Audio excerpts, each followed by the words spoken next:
Welcome, guys. Welcome to the Goddess Queen Tulsa show. I am your host, Queen Tulsa, and we are here tonight. Hello, Sonya Mabia. Sonya says, child, honey. Well, yes, we have a lot to talk about tonight. Before we do that, I want to thank everybody for coming out to the Goddess Queen Tulsa show. For your support, please make sure you like, share, and subscribe to my Facebook family that is in the building. Thank you and welcome to the show. And thank you for your support as well over there because I mean, you guys over there on Facebook, y'all really be holding the sister down with the views, with the shares, and I really appreciate you. So definitely want to give you a special shout out, and that's to my the Queen Tulsa show on Facebook. So, oh my goodness, the nurses. Oh my goodness. Oh my goodness. Oh my goodness. It's just really it's a lot. It's really a lot going on in the news and just with social media and just in general, right? So our topics that we'll be covering tonight is going to be the nurses at Atlanta. You know, the hospital. You know, they're fired due to the TikTok that they had made. And then we also have Takeoff parents battling for his estate. And then we have Meek Mill, you know, firing shots back at Kanye, or he would say, his name is Ye. Okay. So, like I said, it's a lot going on in the news. And to say the least, like it's really a lot going on in the world right now. I don't know where you guys are. I know, like, it's just been viral video after viral video, right? So without further ado, let's get into the content. And actually, no, without further ado, let's recognize our guests in the house. We have Universal Tea with Marie. Hey, Queen. Hey, how are you doing? Welcome to the show. All right, so we have four Atlanta labor and delivery nurses fired for participating in ick challenge on TikTok video. Shout out, shout out to Baller Alert for their content. Yes, I love Baller Alert because they keep us in the loop. For Atlanta, for Atlanta, labor and delivery nurses fired for participating ick challenge on TikTok video, blogged by Aaron Boogie. For Atlanta, labor and delivery nurses are facing backlash for degrading their patients in TikTok videos. The now deleted clip is making its rounds online, showing nurses from Emory University Hospital Midtown describing their icks or complaints for the ick challenge. My ick is when you ask me how much the baby weighs and it's still in your hands, one nurse says. Another nurse says, when the dad comes outside and asks for a paternity test right outside the room door. Another ick, when you're going room to room between one baby mama and your other baby mama, a nurse adds. The hospital issued a statement on Friday condemning the content in the video. We are aware of the TikTok video that included disrespectful and unprofessional comments about maternity parent patients at Emory University Hospital Midtown. The facility wrote, we have investigated the situation and taken appropriate actions with the former employees responsible for the video. At no time should our patients ever feel They are not being treated with care and respect. It continues. Every patient at Emory Healthcare deserves to be cared for by a compassionate, experienced team in a comfortable and safe environment. But see, this is the thing. You know what? Thank God they did have the video. Oh, awesome. I'm glad you are doing great this evening. Yes, I'm glad that they are bringing awareness to this type of stuff because at the end of the day, when you signed up for the job, you went through the interview process, right? And there was a description, there were job details, there were job duties that you said yes to, you agreed to, and you accepted, right? And then let's move on over to the pay. Well, if the pay isn't it, you have plenty of time to negotiate at the time of hire, right? They let them go real quick. Absolutely. And I feel like they should have. If they didn't let them go real quick, it was going to be a problem. But you have to understand this. Whether if those ladies were there or not, they're still going to make their money. Insurance people are still having to go into these facilities. That's why I'm all for, you know, we need our own hospitals. Us as colored people, we need our own hospitals. I'm just saying in general. I'm just saying in general. But we also need the A1 customer service and care by every provider that we are going to see. Whether if you have insurance, whether if you're paying cash, whether you're paying, whatever. Everybody should be treated equally. I bet they were sick when they fired them. You know what? They probably needed more than a Percocet. Let's be real. They probably needed more than a Percocet, you know? And it's like and especially for black women giving childbirth, that is, oh, that's a whole nother level. That's a whole nother level right there. When you talk about, black women, not pulling through or, the black baby didn't pull, then you reached another level. And let's talk about it. I went to the urgent care and I'm telling them, I'm in pain. I'm telling them this, I'm telling them that, and I'm being straight up, honest. I'm not a pill chaser. I'm not interested in, taking this medication. I don't even want to take it. But if it can take the pressure up off me, but you would, your mouth would drop if I gave you this experience, just a raw experience with, the I don't give a darn attitude.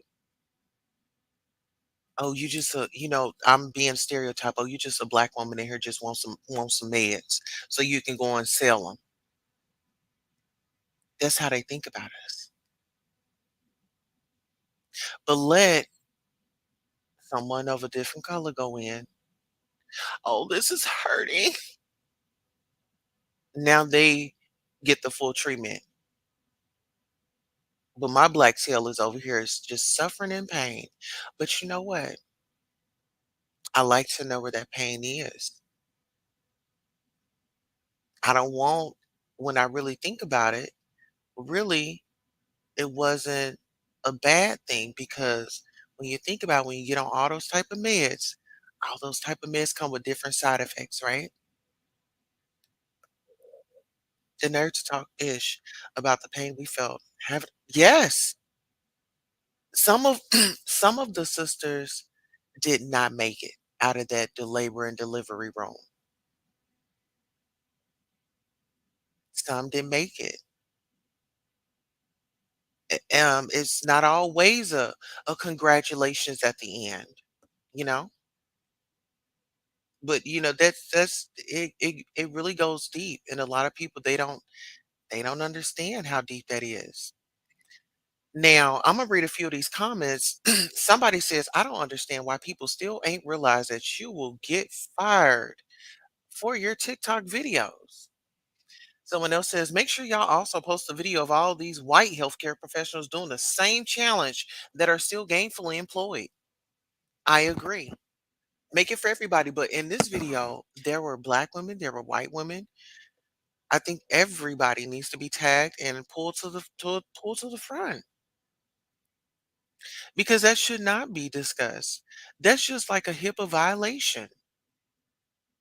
If I go and sit with you, I'm the doctor, you come into my office and we sitting and talking, and then you see me out at lunch and I'm telling your business and mentioning your name to somebody else. That's your HIPAA.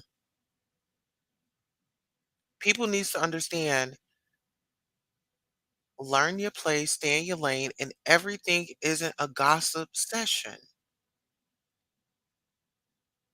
You know, go to a therapist. Why do we need to know your frustrations? You have a job, you're employed. It's some people out here that are unemployed. It is some people that are in pain. And Emory is probably closest to them. And now seeing that video, I wouldn't want to go up in there. I don't know what type of vibe y'all on. I don't know what type of ritual them ladies left up in here.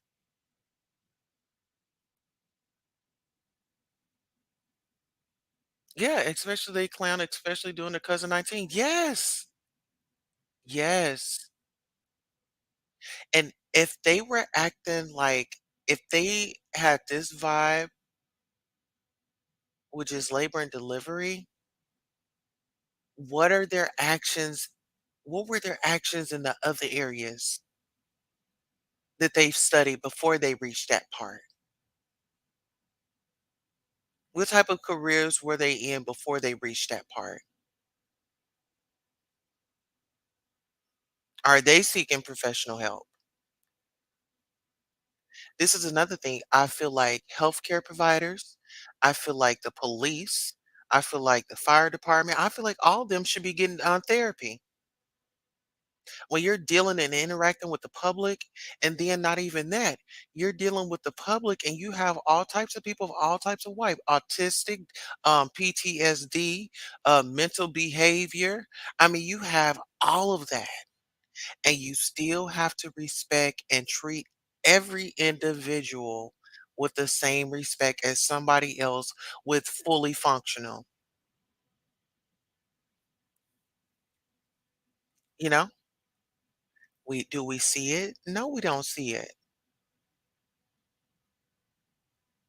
We see a lot of these people. What we fail to realize is these people that have these badges, these people that, in higher places, they are human beings too. They live in the flesh too.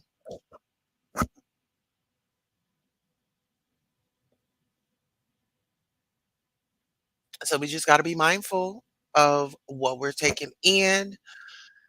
And, if we see something, we need to say something um, that should be more cool. Like,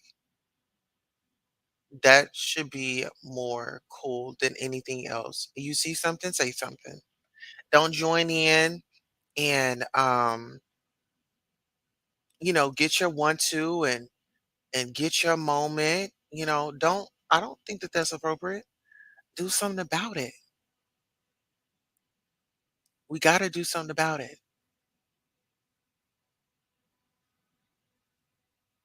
And speaking of doing something about it, how corporate America's diversity initiatives continue to fail black women. Shout out to Make It. The article is by Courtney Conley. Being a woman in corporate America comes with its fair share of challenges, often facing gender discrimination and bias in the workplace.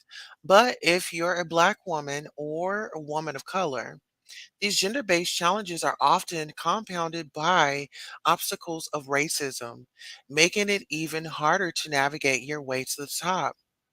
Currently, there are a record of 37 women, and this was published in January of 2021. 37 women leading Fortune 500 firms, and an increase from last year's record high of 33. Of these women, just three are women of color, and none are Black or Latina. When looking at the total workforce in the US, Black women account for 7% of the population, but make up 12% of minimum wage earners, according to data from Lean In. Of C-suite leaders today, 21% are women, and just 1% are Black women. All of this despite the fact that 75% of Black women view themselves as very ambitious towards their career, with 40% hoping to make it to a management position within the next 5 years, according to CNBC and SurveyMonkey's Women at Work survey. Released earlier this year, this means that regardless of a Black woman's desire to advance in her career, there are seemingly mountable barriers ahead of her that make it harder to reach the top. There's a very clear trend that women are having a harder time in the workplace than men. Women of color are having a harder work experience than white women, and Black women are having sort of the hardest experience overall. Lean In's Deputy Director of Communications, Rachel E. Cook, tells CNBC Make It Below, Cook, along with several other diversity leaders and experts, break down how sexism, racism, and a lack of leadership support impacts Black women's experiences at work. And they detail how corporate America's diversity and inclusion efforts fail to make a real difference. Oh, child. It's a lot. It's a lot. You guys can find that article on CNBC, and it's called Make It. Actually, I'll put the article on the link on my community wall, just for those that may want to take a read of it and see if it resonates with you, or, see if you desire change, let's look and see, what was going on back then and see what current changes that we can make. And it takes a team effort. If you have a platform, let's make sure we're using our platforms to also educate. We're entertainers and content creators, bloggers. We have so many names that come in this industry that we are all in, right? Absolutely. You say, "Yeps, thanks, Queen. You're welcome, girl. We're here to cover some news. If you guys are at work, make sure you turn me up in your ear because we are about to go full throttle. Okay? And listen here, if you are feeling generous, you can definitely hit that Cash App and support a girl, bless a girl. Okay? And let me say this. Now we are going to go on over to our next story. And our next story is the gentleman Offset. Oh my Lord, Takeoff's. So Takeoff's parents, Tatiana Davenport Treat and Kenneth Ball, are fighting over his wealth, all because he died without a will. While Houston police struggle to fish out the hoodlum that pulled the trigger, killing the 28-year-old humble rapper Takeoff, paternal and maternal families are fighting over who gets to enjoy his hard earned $26 million wealth and estate. Kirsty Kari Ball had no kids. Additionally, he died without a will, so his immediate family gets access to his wealth, and that is where the problem arises. Takeoff's father, Kenneth Ball, and his mother, Tatiana Davenport Treat, have been separated for years, allegedly. Tatiana raised Takeoff alone with little or no help from irresponsible Kenneth. In fact, supposedly the rapper was prohibited from contacting his father, but once he died, Kenneth Ball came public claiming he had a healthy relationship with the rapper. So the two families are now head to head on who gets the lion's share of their son's wealth via VLAD. According to reports, Takeoff's untimely passing last month in Houston has caused a rift between his mother's side of the family and his father's side of the family over who will control the rapper's estate. Takeoff, whose real name is Kirsnick Kari Ball, died with a net worth of $26 million and no child to inherit his wealth. Hence, without a will to delegate his assets, Georgia law states that his closest relatives are now in line to obtain his money and assets, including his valuable catalog or residual income from record sales.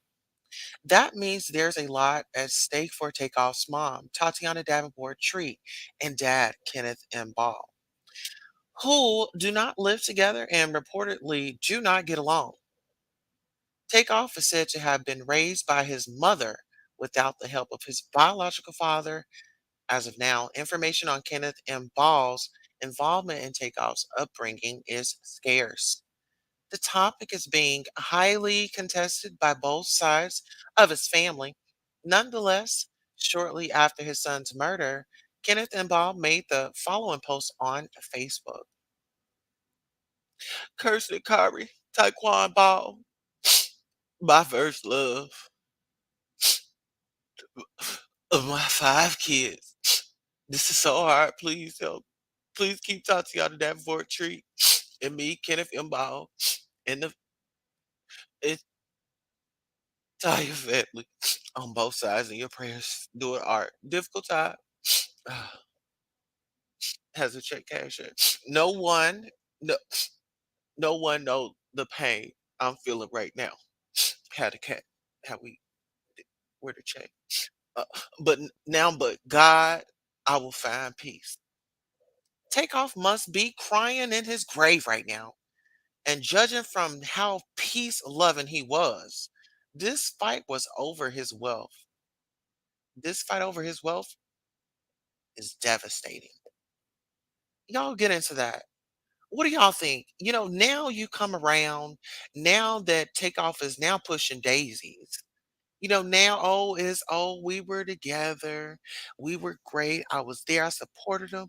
I love him. I care about him. We was road dogs. Okay, well, where, and what photos? And when did we know about y'all? Besides until now. Was he chauffeuring you around? I mean, give us photos. I mean, really give us the truth. And listen here. As supporters, us as fans that listen to the music, I feel like don't don't don't prey on our emotions right now. I feel like your son, being taken up out of here was enough. And right now it just really seems like those around him are really biting the dust because they had their warning call when Takeoff was on the interview. And he told everybody to give me my flowers now. I don't want them when I'm gone. And what do we see? We have everybody down at the damn flower market running with flowers. He can't hear us. I mean, he can't accept them right now. He asked for them when he was alive. Universal T. What Marie says, does his dad have proof of child support or a picture to back things up? Well, I don't think that that's a dispute because the mother and the father is battling over this $26 million estate. 26 million dollars in estate. What would you do for the $26 million. You got to think like that. You know, I feel like I think he has a case, really, because if both parents are alive, and if the Georgia law says that it goes to the next kin or the relatives, then um, I believe that he has rights just as well as she has rights. But once again, it goes back to those documents. If it's not in black and white, it wasn't said. And as far as like how would you get, you know, blood samples and things like that, I'm not really sure. But I'm pretty sure there are ways that DNA could be provided. All right, on to our next topic. I did drop the link, but I want to move on to our next topic right quick. Um, and speaking of our next topic, oh, no, so I wanted to go into this.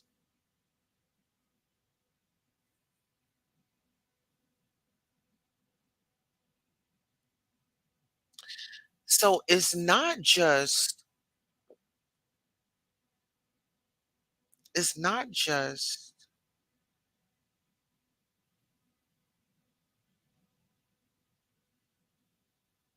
this is more of the battle. And I feel like this is so this article right here, shout out to the richest and Alexandra Sakuliro. Takeoff died without a will, so his parents are arguing over his estate.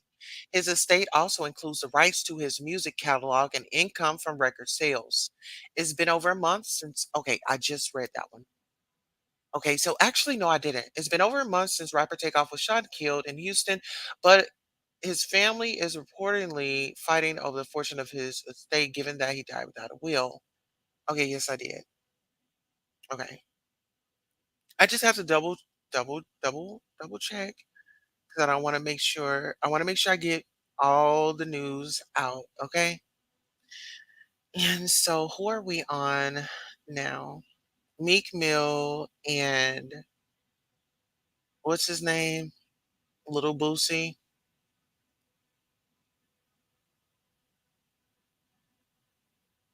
Oh, actually, so I did want to shout out to the Jasmine brand since we still are on Takeoff. Um, I'm going to go ahead and play a clip right quick. So give me one moment.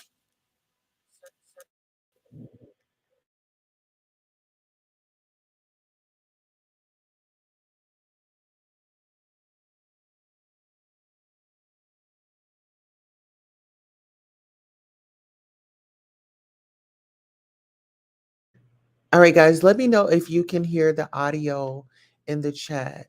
Give me 1 second. Let me know if you can hear the audio. If you can hear the audio, just press one and then I'll know. About what happened the night rapper Takeoff was shot and killed in downtown Houston outside of a bowling alley. This comes from police search warrants in which they lay out evidence in the case and what led them to arrest Patrick Clark for the murder. KPRC2's Brittany Jeffers joining us live this morning with the update here. Brittany? Yes, and that 8-page warrant was filed on Tuesday. And as you mentioned, it goes over some of the evidence that led to the arrest of Patrick Clark. Now, HPD detectives say that they wanted access to the accused killer's truck in order to search for more evidence. That warrant also details some new information about what happened the night that rapper Takeoff was shot and killed. Now, according to this warrant, Takeoff and Quavo, members of the group Migos, were in town to visit music producer Jay Prince. They played basketball at a local gym and then at a private party at a bowling alley. Now, while there, they played a dice game and someone lost a large sum of money. According to this warrant, 34 people were standing outside of the bowling alley before the shooting started, and Quavo argued with several men about the dice game. The warrant states that this fight got physical, and police say video shows 2 people fired shots. One of them, a man identified as Willie Bland, who investigators say is associated with Takeoff and Quavo. Police say that his those shots were not fired in the direction of Takeoff. Those other shots, however, they say came from a gun held by Patrick Clark. The warrant states that Clark was also holding a wine bottle at the time, which was left at the scene. Investigators later had that bottle tested, which showed the fingerprints matched Clark's. The video shows the shots fired in Takeoff's direction. He was hit twice. Investigators believe forensics showed the shots that killed Takeoff were reportedly fired by Clark, based off of how both men were positioned. Police later arrested Clark, and he did have a gun on him at the time, but documents state it was not the one used in Takeoff's murder. Now, investigators also used video as well as phone data to tie him to this location. At this point in time, Clark is currently being held on $2 million bond. Reporting live in downtown. All right. So there you have it, child. There you have it with that. It's like, it's a lot going on. So thank God that Takeoff is getting justice. And it's really like, I don't know. I would just rather see his family, you know, not really going ape stuff, but going that hard for their son and his unalivement. Because I feel like that's the most important thing going right now. That's the only important thing that's going on right now. And so I did want to bring up Kanye West and Meek Mill. You all know that Kanye West and Meek Mill, they've had their